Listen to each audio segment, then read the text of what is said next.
আজকে আমি তোমাদের সাথে শেয়ার করছি কিভাবে আমি হেয়ার কেয়ার করি।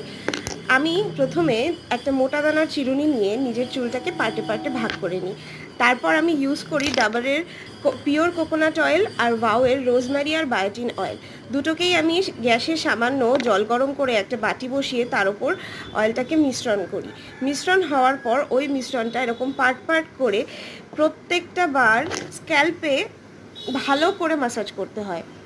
স্ক্যাল্পেই করবে, চুলেও যতটা প্রয়োজনীয় স্ক্যাল্পেও ততটাই প্রয়োজনীয়। ঠিক বারবার পার্ট পার্ট করে স্ক্যাল্পে ম্যাসাজ করবে এবং চুলে ম্যাসাজ দেওয়ার চেষ্টা করবে।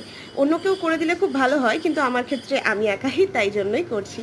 তারপর চুলের যেই শেষ অংশটা থাকে, যেটা প্রচণ্ড ফেটে যায় পলিউশনের কারণে, সেই পোর্শনটায় দেওয়ার চেষ্টা করবে। পুরো মাথায় ঠিক এই একইভাবে তেলটাকে লাগিয়ে নেওয়ার পর একটা রিল্যাক্স ম্যাসাজ দেওয়ার চেষ্টা করবে। তার ঠিক পর একটা রোজমেরি ওয়াটার স্প্রে, সেটা যে কোনো ব্র্যান্ডের হতে পারে, আমি আলপসের করিনি, আমি আয়ুর্বেদ করেছি।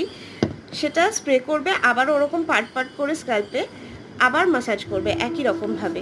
ঠিক এরকমভাবেই পুরো প্রত্যেকটা চুলে আর প্রত্যেকটা পার্টে মাথার এইভাবে ম্যাসাজ করবে। করার পর ওভারনাইট রেখে দেবে।